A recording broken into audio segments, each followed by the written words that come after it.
Dan jangan lupa untuk subscribe YouTube channel Metro TV News dan juga nyalakan notifikasinya. Jagat dunia maya kembali diramaikan dengan sejumlah informasi hoax yang berkaitan dengan COVID-19. Kami sudah merangkum sejumlah informasinya dalam hoax dalam sepekan kali ini. Kita ke informasi pertama. Di sini beredar informasi di media sosial Facebook tepatnya. Kita lihat informasinya, ini ada tulisan atau unggahan dengan judul penanaman microchip ke tubuh penduduk dunia lewat vaksin COVID-19. Beberapa di antaranya narasinya berbunyi seperti ini. Rekayasa dinasti elit global oleh keluarga Rockefeller. Ini ternyata COVID-19 ini sudah direncanakan sejak tahun 2000. Mengontrol penduduk dunia dengan menanamkan microchip ke dalamnya, karena memang dikatakan bahwa dalam unggahan ini atau narasinya, ini untuk membuat skenario adanya wabah pandemi di dunia, kemudian mengharuskan manusia untuk melakukan vaksin dan juga tato sertifikasi. Jika nanti masyarakat yang dikatakan melanggar atau menyalahi aturan akan dihukum karena sudah didata melalui microchip tersebut. Namun apakah benar tuduhan tersebut? Kita sudah memiliki faktanya dalam cuplikan berikut ini. Ini adalah rangkuman informasi yang kami peroleh dari Kementerian Komunikasi dan Informatika. Di sini dikatakan bahwa belum ada vaksin yang disetujui untuk melawan COVID-19. Meski demikian, memang sudah ada sejumlah vaksin yang sudah diteliti, yaitu ada sekitar 100 vaksin di dunia yang sudah masuk tahapan awal uji klinis. Kemudian juga ada 10 vaksin yang sudah masuk uji klinis tahapan akhir. Sebenarnya berita ini pertama kali bergulir di luar negeri, tepatnya di Amerika Serikat. Di sini dijelaskan Gates Foundation ini sedang mengembangkan teknologi yang dapat menyimpan catatan vaksin dalam tinta khusus yang diberikan bersamaan dengan suntikan atau maksudnya adalah microchip tersebut. Namun sudah dibantah oleh salah seorang ilmuwan di sini yang dikatakan bahwa tidak akan memungkinkan orang dilacak dan informasi pribadi tidak mungkin dimasukkan ke dalam database. Sehingga informasi yang menyebutkan bahwa dalam penyuntikan vaksin COVID-19 nantinya juga akan dimasukkan microchip ke dalamnya, ini adalah informasi yang salah. Kita beralih ke informasi berikutnya, ini masih terkait dengan hoax di COVID-19, namun kali ini adalah terkait dengan penggunaan masker. Akan dilakukan razia besar-besaran oleh Polda Metro Jaya, dikatakan dalam unggahan ini atau unggahan yang berasal dari pesan singkat WhatsApp. Di sini dijelaskan bahwa razia masker serentak di Jabodetabek akan melibatkan semua lintas sektor, mulai dari kejaksaan, kepolisian, dan lain-lain. Dan dalam narasinya disebutkan bahwa akan ada denda sebesar Rp250.000 bagi Anda yang tidak menggunakan masker. Tapi apakah benar informasi ini? Ternyata kita cek faktanya berikut. Ini masih dari laman Kementerian Komunikasi dan Informatika bahwa sudah dikonfirmasi oleh Kombes Pol Sambodo Purnomo Yogo, yaitu Direktur Lalu Lintas Polda Metro Jaya, yang mengatakan informasi itu tidak benar alias hoax. Kemudian juga sudah dicuitkan oleh Polda Metro Jaya melalui @TMC Polda Metro pada tanggal 29 Agustus 2020 bahwa informasi ini adalah informasi yang salah. Informasi yang benar adalah pemerintah Provinsi DKI Jakarta memang akan menindak bagi mereka yang tidak menggunakan masker dalam kehidupan sehari-hari atau saat beraktivitas di luar rumah.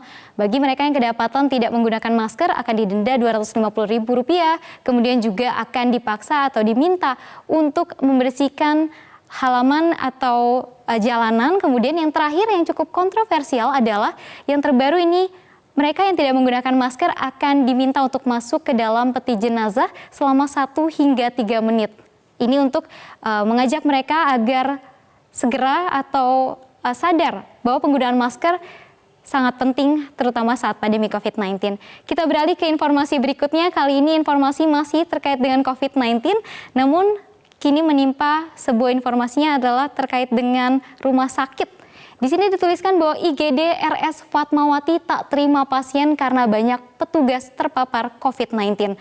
Dalam unggahan ini juga diberikan gambar yang bertuliskan mohon maaf, saat ini RS Fatmawati tidak menerima pasien karena petugas IGD RSF banyak yang terpapar COVID-19, jadi pelayanan ditutup. Informasi ini sudah bergulir di media sosial Instagram sejak pekan lalu. Tapi kita harus cek, apakah benar RS Fatmawati ini ditutup? Ternyata berdasarkan informasi yang kami himpun dari Kementerian Komunikasi dan Informatika, informasi ini adalah informasi yang salah. Karena memang benar pada Agustus lalu, tepatnya pada pertengahan Agustus, 14 Agustus 2020, 35 karyawan RSUP Fatmawati terkonfirmasi positif COVID-19. Namun dikatakan oleh Kepala Humas RS Fatmawati, Atom Kadam, bahwa RSUP Fatmawati tetap memberikan pelayanan seperti digarisbawahi oleh tulisan ini, kemudian kepada pasien-pasien rawat jalan, pelayanan gawat daruratan dan pelayanan penunjang lainnya ini tetap bisa berlangsung normal. Dan yang kedua ada juga pernyataan langsung dari Direktur Utama RSUP Fatmawati yang memberikan informasi bahwa pemeriksaan swab terhadap karyawan masih berjalan sampai saat ini dan tidak mengganggu proses pelayanan kesehatan. Jadi bukan berarti dengan adanya petugas medis yang berada di RS Fatmawati terkonfirmasi positif, maka RS Fatmawati ini ditutup karena informasi ini ternyata sudah dikonfirmasi langsung bahwa tidak ada penutupan RS Fatmawati. Kita ke informasi terakhir ini ternyata datang masih dari dalam negeri dan terkait COVID-19. Di sini bisa dilihat bahwa ada informasi di media sosial Facebook tepatnya yang menyatakan bahwa nyamuk rekayasa genetika untuk lawan virus corona. Ada unggahan ini di Facebook yang diunggah pada tanggal 27 Agustus 2020. Di sini diberikan narasi nyamuk melawan virus corona, siapa yang menang?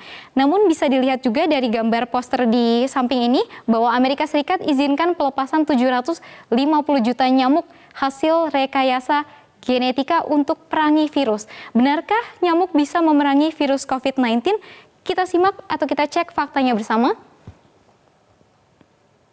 Di sini dijelaskan bahwa 750 juta nyamuk yang akan dilepas di Amerika Serikat ini bukan untuk menangkal COVID-19, melainkan bertujuan untuk memerangi nyamuk Aedes aegypti, bukan untuk melawan virus corona ya. Karena seperti diketahui bahwa nyamuk untuk Aedes aegypti ini banyak menyebabkan penyakit di Amerika Serikat sehingga diperlukan rekayasa genetika untuk menyerang nyamuk betina di sana.